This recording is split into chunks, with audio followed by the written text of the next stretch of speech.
na ibebenta ba ang rights? Rights sa lupa, ano? Kasi napakadami din talagang nagtatanong ng rights sa lupa na yan, ano?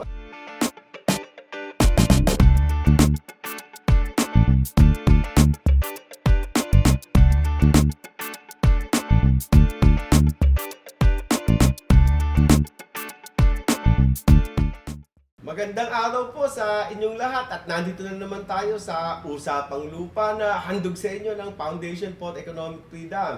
Ito po muli si Atty. Erwin Champson at kasama ko po si Atty. George Katigbak. Yan, magandang araw po sa ating lahat. Welcome po dito sa bagong episode na naman ng ating Usapang Lupa. At ngayong araw na to, sir, ang sasagutin naman natin ay isa na namang katanungan na lagi nating naririnig. Ito, sir, ang tanong. Na ibebenta ba ang rights? Ang rights, ano? Siguro yung tanong yan, yung rights sa lupa. Ano? Rights sa lupa. Ano? Kasi Yung napakadami din talagang nagtatanong ng rights sa lupa na yan, ano? Kasi ang karamihan bentahan sa lupa either titulo, yung mga pinag-usapan na natin ng matagal na Yes, mga sir. title Yung, deeds, ano? yung normal Nandun na sa bentahan. torrent system. Yung tax declaration na ang daming beses na din natin napag-usapan na yung mga lupa na walang titulo pero may tax declaration. Ang tanong na ito, yung nasa pangatlong kategorya, yung rights lang. Yes, sir. Ano ba yung tinatawag na rights lang? Ito yung sa mga nagtatanong sa atin, ng mga tao, kadalasan, ito yung mga lupa na nasa forest land, ano, na pangkaraniwan, ito ay covered ng isang forest lease agreement. Forest lease agreement. Forest lease agreement, ano? Kailan ba nagsimula ito?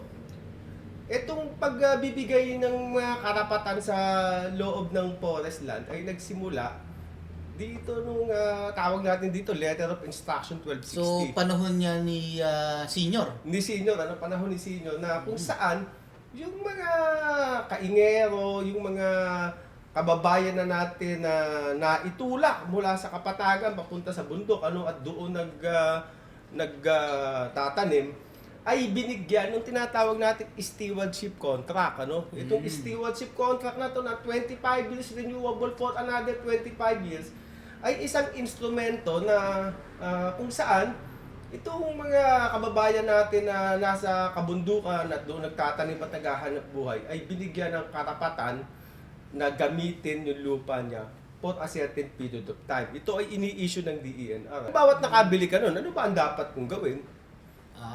Kung gano'n, dapat magandang gawin dyan ay mag-apply ka ng sarili mo. Dyan sa DNR o kung anumang ahensya, ang may hawak ng property yun, o namamahagi ng property na yun. At siguro, kailangan okupahan mo. Ano? Kailangan okupahan mo ang ibinenta sa'yo na rights na ito, yung lupa. Ano? Kasi pag hindi mo okupahan ito, lamang kasi ang laging actual occupant sa mga aplikasyon natin ng mga tenure, permit, ganyan. Kung ikaw ay actual occupant at may hawak ka nitong rights na ito, ay mas mataas ang posibilidad na ikaw ay bigyang pahintulot ng DENR. So, yan ay parang kung sino ang nakaposisyon, yan ang mas mataas ang posibilidad. Mismo. Dahil yan ang kumbaga mas kikilingan niya kung sino nakaposisyon kapag nagka-inspeksyonan. Mismo, talagang ganyan, talagang eksaktong-eksakto yung sinabi mo. At hindi ka tigbak, bukod dito sa forest, meron ba mga rights na dito sa syudad naman, may ganyan ba? Yung bentahan ng rights. Meron ganyan. Actually, ito ay kadalasan nangyayari yung tinatawag na bentahan ng rights yung sa mga urban area sa syudad, dun sa mga housing area, o dun Proclamations. Proclamation, mga Ayun. informal settlement area na kung saan wala pa talagang malino na pagmamay-ari.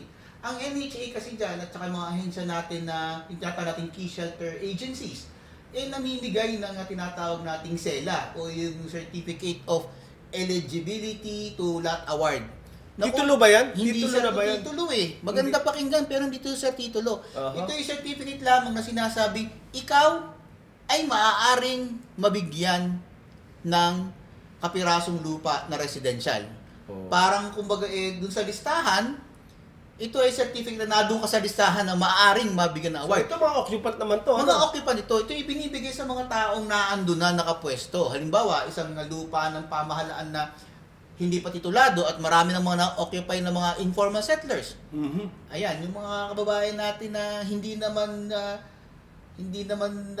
talaga Nakakabili pa. nakakabili pa. Ayan. Yun ang binibigay pala yung sela. Yan sila. Okay, At yan sa actual na pangyayari, sir, ay nagkakabentahan. Nagkakabentahan, ano? Yes, sir, nagkakabentahan. So, para din sa forest land, ano? at ganun na ganun din siya nangyayari. Hindi porke nabili mo yung selang yan, Mhm. actually, hindi naman malinaw yan na yan talaga dapat ibinebenta, pero dahil nagkakabentahan, hindi naman automatic na magiging karapatan mo na ikaw ang nandun sa listahan, hindi pinapalit yun. So, Kung ikaw ay nangangailangan ng bahay, kailangan pa rin ikaw ay on your own, sa sarili mo, ay maging kwalipikado ayon sa mga requirements ng ating Department of yung ating Human Settlements and Okay. Urban Development, yung DSUD, at saka ng NHA. so attorney, kasi tingnan mo, attorney George, yung forest land hindi pwedeng maging titulo yun di ba? Hindi. Yan sela ba, pwede bang graduate yan at maging titulo?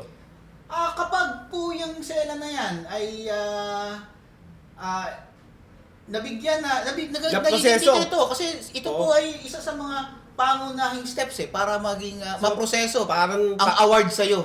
first step, ano? First So, step. pwedeng graduate yan, maging titulo. Maaari maging residential na titulo po ito. Ayun. Basta ikaw ay maging kwalipikado sa programa na ibinigay ng gobyerno para dun sa particular na area. So, pag yung nagbenta ng rights na yun, ano mangyayari doon? Doon sa nagbenta ng rights, kung siya ay kwalipikado mismo, on his own, personal, at tanggapin ng NHA o ng kung ano mang ahensya, maaari namang siyang mapalagay doon kung siya ay kwalipikado mismo. Pero kung hindi siya kwalipikado, ay malamang-lamang sa hindi siya maging benepisyaryo Sa wala, ano? sa wala. Ganon din ata sa gubat, ano sir? Ganon din yata sa gubat.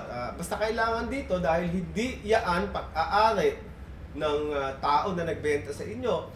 Ang ibinebenta ng rights dito ay talagang rights lang.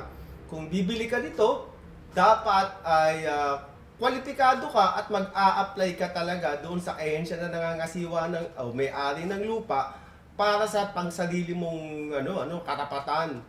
At yun nga, ang payo natin, pagka bumili kayo niyan, siguraduhin nyo na mapapa sa inyo ang possession ng lupa sapagkat itong ating mga ahensya ng gobyerno na nangangasiwa ng mga kalupaan na to ay nagbibigay ng preferential right sa actual occupant. Attorney George, talagang kaway na naman ang kaway sa atin si Director, ano? Oo nga madami doon siya, tayo masyadong kwento. Oo nga So, dito po natin tinatapos muna yung ating kwentuhan, ano? Ito po muli si Atty. Edwin Chamson na nagsasabi na manood lang kayo na manood dito. At ito naman po si Atty. George Katigbak, nagpapasalamat at nagsasabing, stay safe!